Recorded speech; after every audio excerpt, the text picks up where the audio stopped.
all the stories of the Bible. The David stories. 132. David and Goliath. The Philistines gathered their armies for battle, and they were gathered at Soka, which is a part of Judah. They were camping between Soka and Azekah. And Saul and the men of Israel, they were camping in the valley of Elah. And they drew up their battle line along the ridge which was adjacent to the Philistines. For the Philistines were standing on one mountain, and the people of Israel were standing on another. And between them was a large valley. Now out of the camp of the Philistines came a champion, whose name was Goliath of Gath. He was 6 cubits tall and a span. He had a helmet of bronze on his head, and he was armed with a coat of chain mail, the weight of which was 5,000 shekels of bronze. He had bronze armor on his legs, and a javelin of bronze between his shoulders, and the shaft of his spear was like a weaver's beam. The spearhead alone weighed 600 shekels of iron, and he had a shield bearer walking in front of him. He stood and shouted to the ranks of Israel, "Why have you come to draw up for battle? Am I not a Philistine? And are you not servants of Saul? Choose a man for yourself. Choose one. Let him come to me. If he is able to kill me, all of us shall be your servants. But if I prevail against him, then you shall be our servants." And he said, "I defy the ranks of Israel this day. Give me this man, that we may fight." Saul and all Israel heard these words. They were dismayed and overcome with fear. Now David was the son of an Ephraimite man from Bethlehem. The man's name was Jesse, and he was already an old man in the days of Saul. And his oldest sons, Eliab, Abinadab, and Shammah, had come with Saul and were high-ranking in his army. But David, he was the young one. Now David was going back and forth between the court of Saul and feeding his father's sheep at Bethlehem. And for 40 days this Philistine warrior came forward and took his stand, once in the morning, once in the evening. Jesse said to David his son, "Take for your brothers an ephah of this parched grain and these 10 loaves. Carry them quickly to the camp of your brothers. And also take these 10 cheeses to the commander of their army, their platoon leader.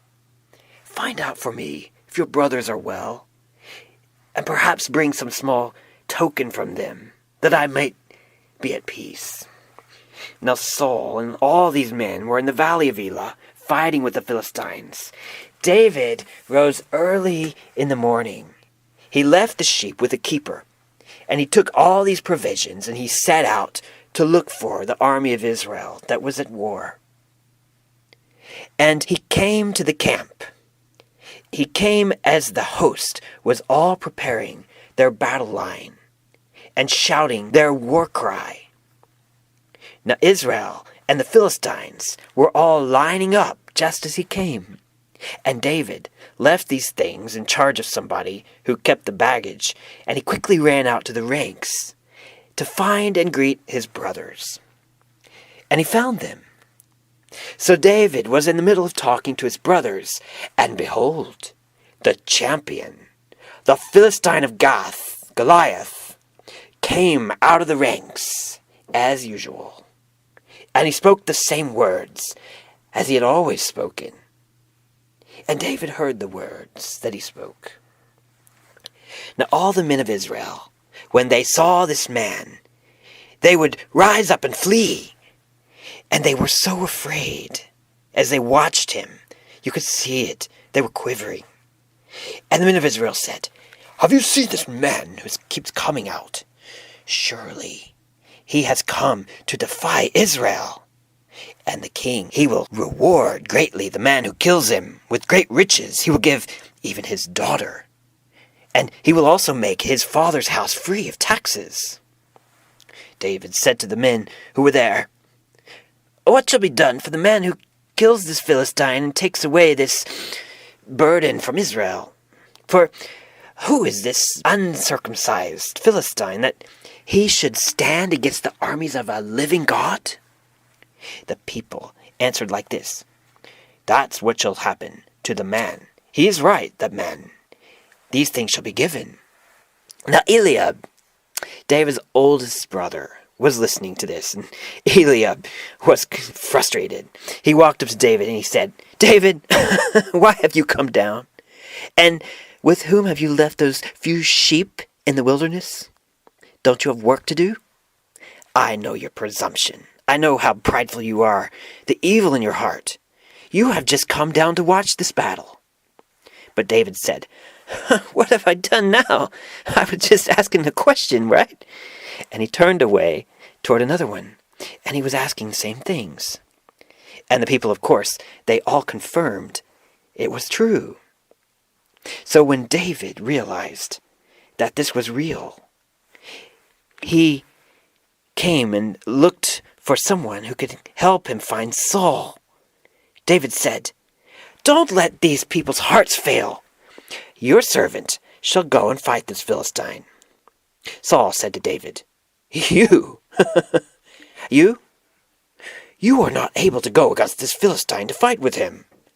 You're a young man. I'm sorry, but you are. He's been a man of war from his youth." David said to Saul, "Your servant used to keep sheep for his father, and if there was ever a lion or a bear that would try to take a lamb, I would go after him. I even struck him. I would get that lamb out of his mouth, whatever it took. And if he came up against me, I would grab his fur and I would strike him. I even killed one. Your servant has struck both lions and bears. This uncircumcised Philistine shall be like one of them, for he is standing against the armies of the living God. The Lord, who's delivered me from a lion and from a bear, will he not also deliver me from this man?" Saul said to David, "Go, son. I'm willing to let you go. May the Lord be with you." So Saul provided David with armor, his best. He put a helmet of bronze on his head. He put a coat of mail over his frame. David strapped the sword up, and he tried to walk, but he wobbled. It was heavy. He said, "I can't go with these. I've never used them before." He took them off. David took his staff. He chose 5 smooth stones from the brook, and he placed them into his shepherd's pouch. And he took his sling as well. And he got up, looked back, and began to walk out into the valley. For it was about the time that the Philistine would come. And he emerged from his place. And the Philistine moved forward and came to meet David. His shield-bearer was walking in front of him. Now when David came near enough for the Philistine to see, in his heart he disdained him. Because David was a youth, he was a young man, he was handsome and ruddy. The Philistine shouted to David, "Am I a dog? Am I a dog that you come to me with sticks?" And he cursed David by the name of his gods. "Araka, ka." The Philistine said, "Come to me. I will give your flesh to the birds of the air, to the beasts of the fields." David said to the Philistine, "You come to me with a sword and with a spear and a javelin, but I come to you in the name of the Lord of hosts, the God of the armies of Israel, whom you are defying. For this day the Lord will deliver you into my hand, and I will strike you down, and I'll cut off your head. And I will give the dead bodies of all these Philistine people to the birds of the air and the beasts of the earth. And the whole world will know that there is a God in Israel. And everyone here will also know "The Lord does not save with these swords or spears. The battle is his, and he will give you into our hand." The Philistine said, "Enough!" He took his spear, and he charged David. David ran quickly toward the battle, and he put in his hand into the bag and took out one of the stones. He quickly slung it, and it struck the Philistine on the forehead. It sank deep into his head, and he fell on his face to the ground. So David prevailed over the Philistine with but a sling and a stone. He struck the Philistine in the head, but there was no sword in the hand of David. So David ran and stood over him, and he pulled the man's own sword. He slid it out of the sheath, and he swung it down, cutting off his head. And the Philistines looked down to the valley, and they saw the sight before them.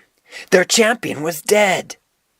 All of them turned and fled the other way, and the men of Israel and Judah charged down the mountain with a great shout. And they pursued the Philistines as far as Gath and the gates of Ekron, so that the wounded Philistines fell on the way from Sharaim as far as Gath and Ekron. And the people of Israel came back and plundered the camps. And David took the great head of the Philistine giant and brought it to Jerusalem. But he threw the armor in his own tent. When Saul saw David go against the Philistine, he looked to his general Abner, and he said, "Abner, tell me again, whose son is this man?" Abner said, "As your soul lives, king, I'm not sure." And the king said, Let's find out whose son this boy is." And when David came back from striking the Philistine, Abner took him aside and took him to Saul, and he had the head in his hand. And Saul said to him, "Again, boy, whose son are you?" David said, "I am the son of your servant Jesse, the man from Bethlehem." Now as soon as he had finished speaking to Saul, Jonathan was watching in Saul's court, and his soul was knit to the soul of David. Jonathan loved him as his own, and Saul took David in that day. He wouldn't even let him go back to his father's house at all after that. Jonathan found David, and he made a covenant with him because of his love for him. Jonathan took off his royal robe, and he gave it to David. He placed it around him, and he took off his armor, even his sword, and his bow, and his belt, and he placed them all upon David, and sat back, and said, "They are yours." And David went out of the palace, and wherever people saw him, they would cheer, for he was successful. And Saul placed him over some of his men of war, for this was good in the sight of the people. And Saul saw how pleased they were. As they were coming home, David came down from striking the Philistines, and all along the path you could see women coming out of the cities of Israel, and they were singing and dancing, and they were dancing along the roadsides to meet the king as he passed. And they had tambourines in their hands, and they sang with songs of joy, and with musical instruments they were playing from their deepest soul. But this is what they were singing: "Saul has struck down thousands, and David his 10,000s. Saul has struck down thousands, and David his 10,000s. Now Saul heard these things, and he was perturbed, to say the least. He said to himself, "They have prescribed to David 10,000s, but to me only thousands. What more can he have but the entire kingdom?" And from that day on, Saul watched David very closely.